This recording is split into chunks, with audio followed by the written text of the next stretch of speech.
Pernah nggak sih kalian tiba-tiba di-chat oleh nomor asing yang menawarkan pinjaman online atau tiba-tiba dapat SMS penipuan yang tahu nama lengkap kalian? Pertanyaannya, dari mana mereka tahu data kita? Halo semuanya, perkenalkan nama saya Putri Kayla Jasmine dengan NIM 12512600022 dengan jurusan Hukum Ekonomi Syariah di UIN Jakarta. Di video kali ini kita akan membedah salah satu studi kasus hukum paling krusial di era digital. Rapuhnya perlindungan data pribadi di Indonesia dan bagaimana hukum kita meresponnya. Mari kita kembali ke pertengahan tahun 2024. Indonesia dikejutkan oleh salah satu runtuhnya sistem siber terbesar, yaitu serangan ransomware terhadap pusat data nasional sementara yang berlokasi di Surabaya. Apa yang terjadi? Kelompok peretas bernama Brain Shifter mengunci data milik lebih dari 200 instansi pemerintah, baik pusat maupun daerah. Akibatnya, layanan publik seperti migrasi di bandara, beasiswa kuliah, hingga data-data sensitif milik jutaan warga Indonesia sempat lumpuh dan terancam bocor. Pihak yang terlibat di sini jelas para peretas, Kementerian Kominfo, BSSN selaku pengelola, dan kita masyarakat sebagai korban. Berdasarkan data dari berbagai lembaga riset siber, kasus ini menjadi sistem keras bahwa infrastruktur digital kita sedang tidak baik-baik saja.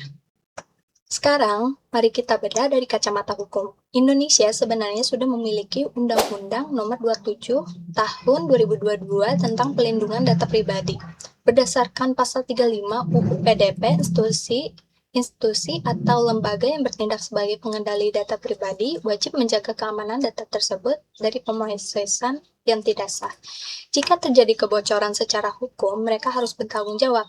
Namun, masalahnya penegakan hukum di kasus PDN ini terlihat tumpul karena korbannya adalah instansi pemerintahan sendiri. Publik bertanya-tanya, siapa yang harus didenda? Siapa yang harus dipidana? Kasus ini membuktikan bahwa regulasi yang bagus di atas kertas seringkali tersandung oleh lemahnya compliance atau kepatuhan hukum dari para pemangku kebijakan. Lalu, apa solusinya secara hukum dan teknis? Pertama, penegakan hukum yang tanpa pandang bulu. Lembaga pengawas PDP yang independen harus segera dioptimalkan untuk berani menjatuhkan sanksi administratif dan denda, baik kepada perusahaan swasta maupun instansi pemerintahan yang lalai. Kedua, penerapan standar cyber security yang ketat. Setiap pengelola data wajib menerapkan enskripsi berlapis dan audit sistem berkala sesuai mandat regulasi, bukan baru sibuk setelah terjadi peretasan. Secara pribadi, kasus ini menyadarkan saya bahwa di era digital ini, data pribadi kita adalah aset yang sama berharganya dengan dompet fisik kita.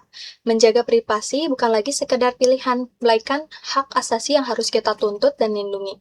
Sebagai mahasiswa dan warga negara, kita tidak boleh apatis. Kita harus terus kritik, mendesak pemerintah agar hukum cyber kita benar-benar bisa melindungi rakyatnya, bukan sekedar menjadi formalitas.